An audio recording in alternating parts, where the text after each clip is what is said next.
को इस देश के लिए समर्पित करने वाला था।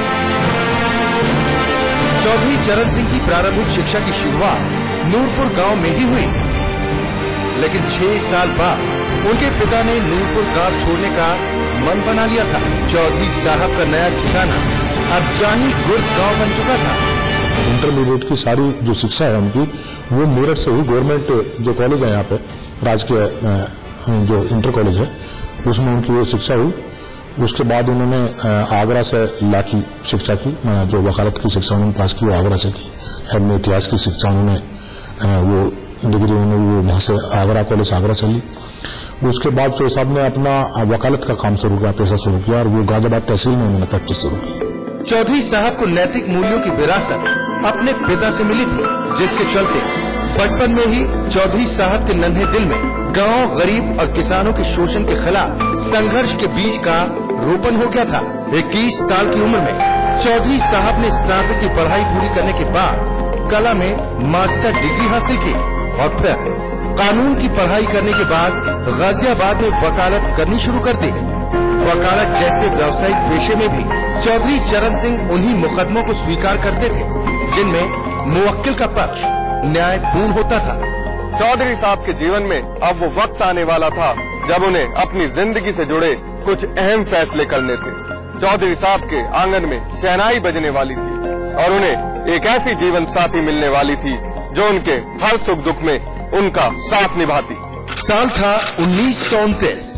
परिवार में शादी की चर्चा होने लगी थी और वो दिन भी आया जब रोहतक के गढ़ी ग्राम की बेटी गायत्री के साथ चौधरी साहब जन्म जन्मांतर के बंधन में बंध गए। ये वो वक्त था जब देश भर में भारत माँ के लाल मुल्क की आजादी के लिए आवाज बुलंद कर रहे थे। देश में उठ रही आजादी की आवाज चौधरी साहब को पुकार रही थी। देश में आजादी के दीवाने फूंक रहे थे विद्रोह का बिगुल। ऐसे में कोई क्रांति की तलवार के साथ भगत सिंह और चंद्रशेखर आजाद के बताए रास्ते पर चल रहा था, तो कोई अहिंसा और असहयोग आंदोलन की अगुवाई कर रहे महात्मा गांधी के रास्ते पर। चौधरी चरण सिंह ने महात्मा गांधी के बताए रास्ते पर चलना मुनासिब समझा। उन्होंने महात्मा गांधी का सहभागी बनकर अवज्ञा का संकल्प ले लिया। मकसद साफ था, उद्देश्य एक था, खुशहाल वतन और देश की आजादी। चौधरी चरण सिंह कांग्रेस में शामिल हो गए और जल्द ही कांग्रेस में उनकी छवि कुशल कार्यकर्ता की बन गई। कांग्रेस के लाहौर अधिवेशन में पूर्ण स्वराज का प्रस्ताव पारित हुआ तो चौधरी साहब और भी सक्रिय हो गए। आजादी के लिए लड़ाई लड़ी जा रही थी तो उनके संपर्क में आकर उन्होंने उनसे प्रेरणा ली। महात्मा गांधी उनसे प्रेरणा उन्होंने ली और उनके आंदोलन में उनके साथ वो खड़े हो गए। आजादी के खिलाफ उन्होंने लड़ाई में सक्रिय रूप से भागीदारी उन्होंने निभाई। उन्होंने गाजियाबाद में कांग्रेस कमेटी का गठन किया। चौधरी जी अपने कामों से ब्रिटिश हुक्मरानों के लिए सिरदर्द बनते जा रहे थे। गांधी जी ने जब सबने अवज्ञा आंदोलन का आह्वान किया तो युवा चौधरी ने भी हिंडन नदी पर नमक बनाया। चौधरी साहब का नमक फिरंगियों को ऐसा लगा कि उन्हें 6 महीनों के लिए जेल में डाल दिया गया। जेल की तनहा कोठरी ने चौधरी साहब के कलेजे को और भी फौलादी बना दिया। फिर तो चौधरी साहब जेल से निकले और बस मुल्क के होकर ही रह गए। अब तो जेल चौधरी साहब का दूसरा घर बनने लगा और एक दिन वो वक्त भी आ गया जब ब्रिटिश हुकूमत ने उन्हें देखते ही गोली मारने के आदेश दे दिए। अगस्त क्रांति का वक्त था। चौधरी साहब भूमिगत होकर गुप्त क्रांतिकारी संगठन खड़ा करने में लग गए और ब्रिटिश हुकूमत की ताबूत में आखिरी कील ठोकने के लिए पश्चिम को क्रांति भूमि में तब्दील कर दिया। देश के लगभग हर भाग में ऐसे तपे तपाए और निस्वार्थ काम करने वाले नेताओं की एक लंबी फेहरिस्त थी जो गांधी जी के आह्वान पर आजादी की लड़ाई में कूदे। उसमें चरण सिंह भी एक थे और वो पीढ़ी ऐसी थी जिसने त्याग और तपस्या का जीवन जिया। उसमें चरण सिंह ने भी किया और इसीलिए चरण सिंह का लंबे अरसे तक उस भूभाग में, खासतौर पर पश्चिमी उत्तर प्रदेश में एक छत्र वर्चस्व रहा। और उनके साथ के लोग बताते हैं कि भाई चरण सिंह के साथ सबसे बड़ी खूबी और सबसे बड़ी पूंजी ये थी कि वो असंदिग्ध तौर पर ईमानदार राजनेता माने जाते थे। ब्रिटिश सिपाही जान के दुश्मन बने चौधरी के साय को ढूंढते रहते और युवा चरण जनता के बीच सभाएं करके निकल जाते। आखिरकार एक दिन चरण सिंह फिरंगियों के फंदे में आ ही गए, जिसके बाद चरण सिंह को 1.5 साल की सजा हुई। अक्टूबर 1941 में चौधरी फिर आजाद हो गए। मुल्क अभी गुलाम ही था, लेकिन कभी सूर्यास्त न देखने वाली हुकूमत की चूलें हिल चुकी थी, नींव खोखली हो चुकी थी। फिर इंतजार की लंबी काली रात खत्म हो गई और आजादी का सूरज उगा। The stroke of the midnight hour, when the world sleeps, India will awake to life and freedom. मुल्क आजाद हो चुका था, लेकिन मुल्क का मुकद्दर संवारना अभी बाकी था और आजाद मुल्क के लिए ये काम किया चौधरी चरण सिंह ने, और वो बन गए खेत खलियान की आवाज, किसानों के मसीहा। गरीबों और किसानों की आवाज बुलंद करने वाले चौधरी चरण सिंह अब जनाधार वाले नेता बन चुके थे। और जब 1952 में चौधरी साहब उत्तर प्रदेश के राजस्व मंत्री बने, तो उन्होंने किसानों की हालत को सुधारने के लिए कई महत्वपूर्ण कदम उठाए। चरण सिंह ने किसानों को राजनीतिक तौर पर मजबूत बनाने का जितना काम किया, उतना काम और किसी नेता ने नहीं किया। चरण सिंह अकेले ऐसे नेता थे जिनका किसानों के बीच में लगभग समूची हिंदी पट्टी पर प्रभाव था। उड़ीसा, बिहार, उत्तर प्रदेश, मध्य प्रदेश, हरियाणा तमाम राज्य थे जहां चरण सिंह का प्रभाव था। पहले तो वो किसानों के मसीहा कही जाते हैं, सब जानते हैं इस बात को। चाहे भूमि सुधार हो, चाहे ये चकबंदी का कानून हो, चाहे फर्टिलाइजर में सब्सिडी हो, ये सब चौधरी साहब ने किया था। मंडी समिति का कानून हो, कभी समझौता नहीं किया, भ्रष्टाचार से समझौता नहीं किया और कभी दबाव से उन्होंने समझौता नहीं किया। अपनी बात पर अड़िग रहते थे। वो किसान के, गरीब के दर्द को समझते थे। वो चाहते थे कि देश की तरक्की तभी संभव है जब हमारा गांव, खेत और खलियान और किसान जब वो खुशहाल होगा, तो तभी देश खुशहाल हो सकता है।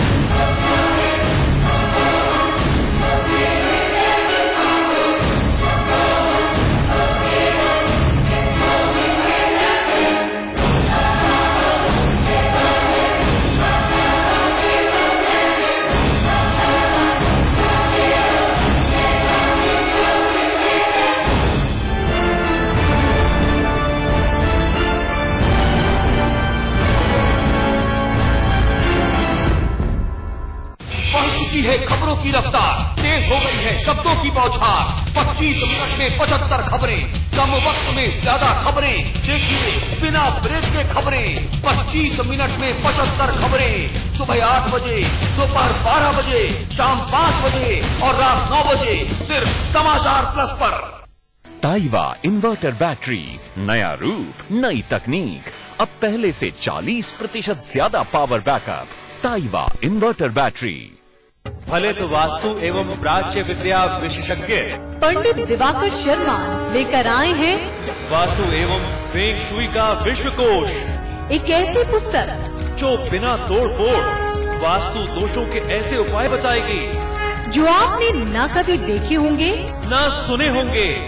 जी हाँ, वास्तु एवं फेंग शुई का विश्वकोश।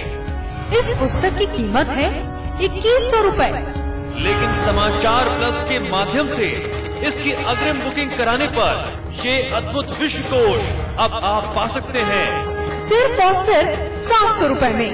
बुकिंग के लिए तुरंत संपर्क करें। जीत की खुशी पाने के लिए बहुत पसीना बहाना पड़ता है। सारी जरूरतों को भूलकर लक्ष्य को आंखों में बसाना पड़ता है। बेहतरीन समझकर मौके बनाने पड़ते हैं। यहाँ खिलाड़ी नहीं, उनके सामने लड़ते हैं। खेल की दुनिया की हर खबर जानने के लिए देखिए स्पोर्ट्स क्लास, रोजाना शाम 5:30 बजे, सिर्फ समाचार प्लस पर। हम रोज 50 नए मरीज देख रहे हैं, महीने में करीब 1000। 80 से 90% मुंह के कैंसर तंबाकू चबाने से होते हैं। ये मुकेश की कहानी है। मेरा नाम मुकेश है, मैंने सिर्फ 1 साल गुटखा चबाया, अब मुझे कैंसर हुआ है, मेरा ऑपरेशन हो रहा है। शायद मैं इसके आगे बोल नहीं सकूंगा। अफसोस, मुकेश बच नहीं सका और वो सिर्फ 24 साल का था। खैनी, पान, गुटखा, पान मसाला सब जानलेवा है।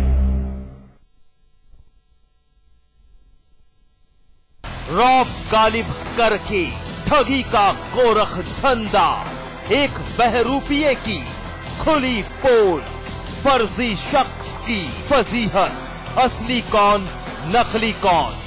देखिए एनकाउंटर प्रवीण साहनी के साथ आज रात 9:30 बजे सिर्फ समाचार प्लस पर।